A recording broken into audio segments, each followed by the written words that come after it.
Welcome to Garam Masala, the magic spices of cooking.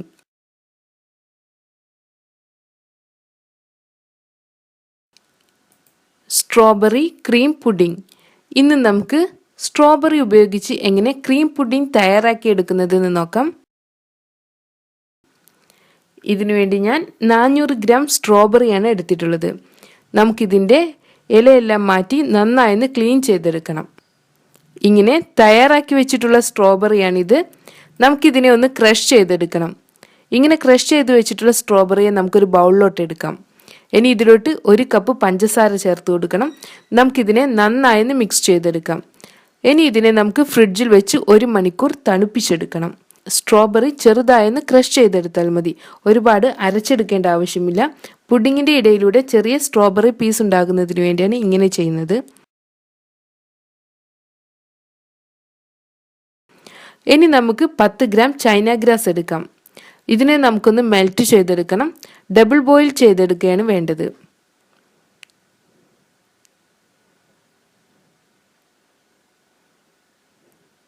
നമ്മുടെ China grass മെൽറ്റായി വന്നിട്ടുണ്ട്. ഇനി നമുക്ക് ഫ്ലെയിം ഓഫ് ചെയ്യാം. അടുത്തതായി നമുക്ക് 1 കപ്പ് പാൽ തിളപ്പിച്ചെടുക്കണം. പാലിനെ നമുക്കൊരു വെസലിലോട്ട് എടുക്കാം. ഇതിലോട്ട് 1/2 കപ്പ് പഞ്ചസാര കൂടെ ചേർത്ത് കൊടുക്കാം. നമുക്കിതിനെ നന്നായി മിക്സ് ചെയ്തെടുക്കാം. നമ്മുടെ പാല് തിളച്ചു വരുന്നുണ്ട്. ഇനി നമുക്ക് ഫ്ലെയിം ഓഫ് ചെയ്യാം. ഇതിലോട്ട് നമ്മൾ നേരത്തെ മെൽറ്റ് ചെയ്ത് വെച്ചിട്ടുള്ള ചൈന ഗ്രാസ് ചേർത്ത് കൊടുക്കാം. നമുക്കിതിനെ നന്നായി ഒന്നുകൂടെ ഇളക്കിയെടുക്കണം. ഇനി ഇതിനെ ഒന്ന് തണുപ്പിച്ചെടുക്കണം. ചെറു ചൂടോടുകൂടി വേണം നമുക്കിതിനെ പുഡിങ്ങിൽ ചേർത്ത് കൊടുക്കാൻ. അടുത്തതായി നമുക്ക് 450 ഗ്രാം ക്രീമാണ് വേണ്ടത്. ഫ്രഷ് ക്രീമോ പാക്ക്ഡ് ക്രീമോ എടുക്കാം. ഞാനിവിടെ പാക്ക്ഡ് ക്രീമാണ് എടുത്തിട്ടുള്ളത്. നമുക്കിതിനെ നന്നായി ഒന്ന് ബീറ്റ് ചെയ്തെടുക്കണം. ഇനി ഇതിലോട്ട് നമുക്ക് 1 കപ്പ് കണ്ടൻസ്ഡ് മിൽക്ക് ഒഴിച്ചു കൊടുക്കാം. നമുക്കിതിനെ ഒന്നുകൂടെ ബീറ്റ് ചെയ്തെടുക്കാം.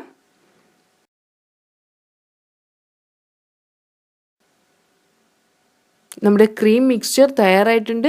നമ്മൾ നേരത്തെ തയ്യാറാക്കി വെച്ചിട്ടുള്ള സ്ട്രോബെറിയെ ഒരു ബൗളിലോട്ട് എടുക്കാം. ഇതിലോട്ട് നമുക്ക് ക്രീം ചേർത്ത് കൊടുക്കാം.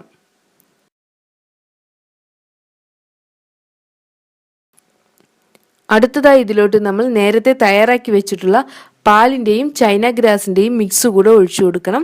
ഇതിനെ നമുക്ക് നന്നായി ഒന്നുകൂടെ ഇളക്കി കൊടുക്കാം.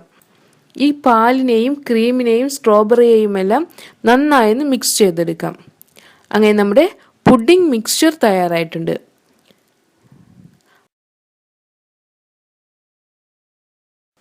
അടുത്തതായി നമുക്ക് 2 എഗ് വൈറ്റ് എടുക്കാം. ഇതിനെ ഒന്ന് ബീറ്റ് ചെയ്തെടുക്കണം. വെജിറ്റേറിയൻസിന് ഇത് ഒഴിവാക്കാവുന്നതാണ്.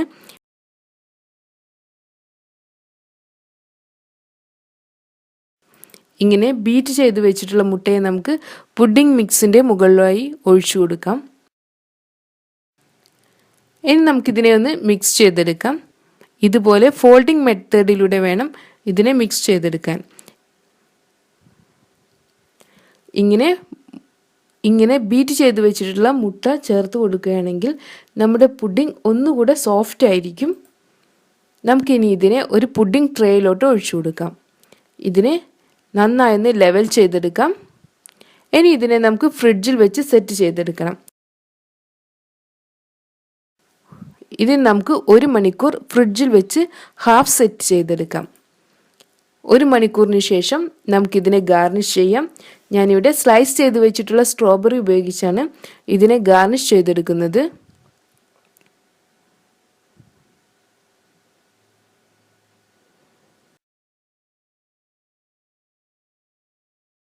ഇനി ഇതിനെ നമുക്ക് 1-2 മണിക്കൂർ കൂടെ ഫ്രിഡ്ജിൽ വെച്ച് സെറ്റ് ചെയ്തെടുക്കാം.